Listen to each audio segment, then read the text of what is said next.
इकरा चौधरी जी। धन्यवाद सभापति महोदय, आपने मुझे इस विशेष चर्चा पर बोलने का मौका दिया। भारत के संविधान के 75वें वर्ष की चर्चा के मौके पर मैं सबसे पहले संविधान बनाने वालों की दूरदृष्टि को सलाम करती हूँ। एक युवा सांसद के तौर पर मैं अपनी उम्मीदों को संविधान के साथ जोड़कर खास तौर पर ये बताना चाहती हूँ कि आज हमारे देश में पिछड़े, दलित, अल्पसंख्यक समुदाय को किस तरह अपने संवैधानिक अधिकारों और आजादियों की हिफाजत के लिए हर रोज मुश्किलों का सामना करना पड़ रहा है। Doctor B.R. अम्बेडकर के कथन से अपनी बात रखना चाहती हूँ। उन्होंने कहा था, मुझे अपने भारतवर्ष पर फक्र है कि जिसके पास ऐसा संविधान है जो लोकतंत्र, समाजवाद और सेक्युलरिज्म को संजोता है। लेकिन आज ऐसा लगता है जैसे संविधान की किताब तो है पर इसे चलाने वालों का ईमान गुम हो गया है। आज हिंदुस्तान में हर वर्ग को किसी न किसी चुनौती का सामना करना पड़ रहा है, मगर अल्पसंख्यक, खास तौर पर मुसलमानों पर जो कहर टूटा है वो किसी से छुपा नहीं है।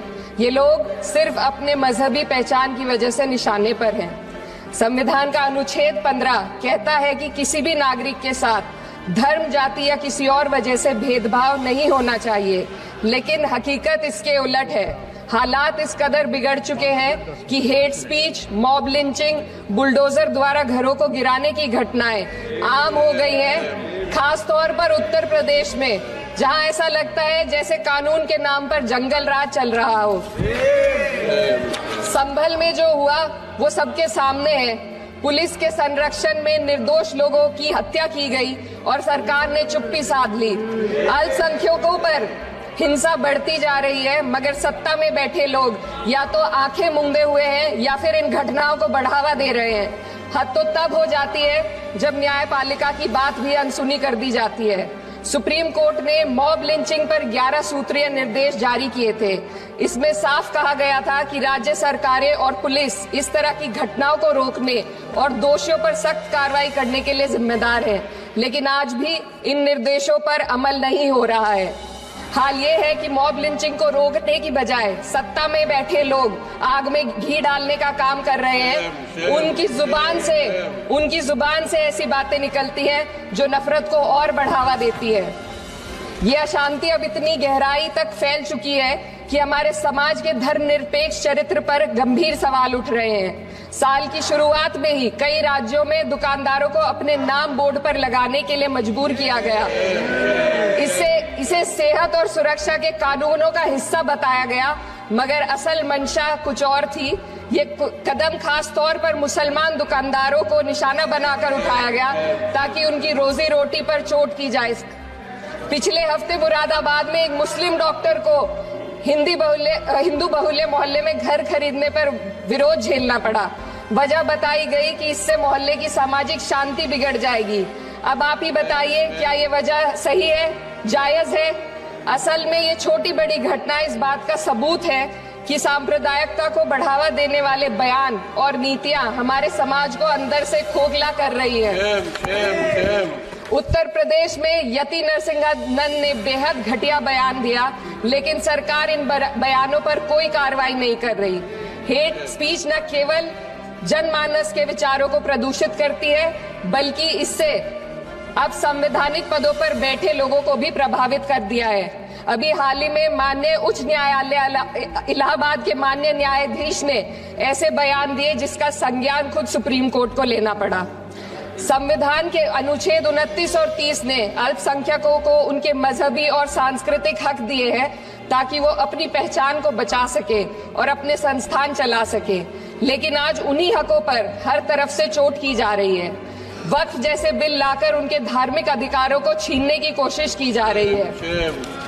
आज अल्पसंख्यक समुदाय को संविधान द्वारा दिए गए अपने बुनियादी अधिकार पाने के लिए लंबी लड़ाई लड़नी पड़ रही है। ऐसे कई मामले अदालत ने न्याय देकर संविधान की रक्षा की है, लेकिन अदालती प्रक्रिया में जो समय लगता है उसकी वजह से देश के सामाजिक ताने बाने को भारी नुकसान उठाना पड़ता है। मिसाल के तौर पर इलाहाबाद हाई कोर्ट ने 2004 के मदरसा एक्ट को रद्द कर दिया था, जिससे मदरसों के संचालन पर सवाल उठे। हालांकि सुप्रीम कोर्ट ने बाद में इस फैसले को पलट दिया और एक्ट को वैध करार दिया, लेकिन इस प्रक्रिया में जो समय लगा उसने अल्पसंख्यकों को बेचैनी और संघर्ष के दौर में डाला है। इसी कड़ी में प्लेसेस ऑफ वर्शिप एक्ट 91 भी आता है और कई अन्य अधिकार, उन्हें भी इसी तरह अदालती लड़ाइयों में उलझाया जा रहा है। ये स्थिति न केवल अल्पसंख्यकों के अधिकारों की राह में रुकावट है, बल्कि justice delayed is justice denied जैसी कहावत को सिद्ध करती है। मैं इस सदन से दुनिया भर के अल्पसंख्यकों की आवाज उठाना चाहती हूँ, खास तौर पर हमारे पड़ोसी देश बांग्लादेश में अल्पसंख्यकों के साथ जो हो रहा है वे दिल को गहरे तक चोट पहुंचाने वाला है। उनकी जान माल की हत्या की जा रही है। बांग्लादेश हो या हिंदुस्तान हो या कोई और देश, अल्पसंख्यकों की सुरक्षा, इज्जत और अधिकारों की हिफाजत हर सरकार की सबसे पहली जिम्मेदारी होनी चाहिए। मैं इस सदन से अपने देश के अल्पसंख्यकों के साथ बांग्लादेश के पीड़ित अल्पसंख्यकों की आवाज को एक साथ उठाना चाहती हूँ।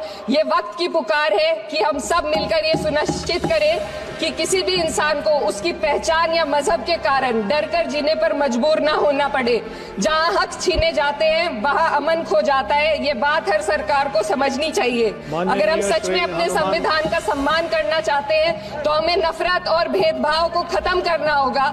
हमें ये दिखाना होगा कि ये मुल्क हर वर्ग, हर जाति, हर धर्म और हर समुदाय का है, और जब तक ऐसा नहीं होगा तब तक संविधान की आत्मा सिसकती रहेगी। सर, अपनी बात को खत्म करते हुए मैं एक शेर अर्ज करना चाहती हूँ। ये दाग दाग उजाला, ये शब गजीदा शहर, वो इंतजार था जिसका ये वो शहर तो नहीं।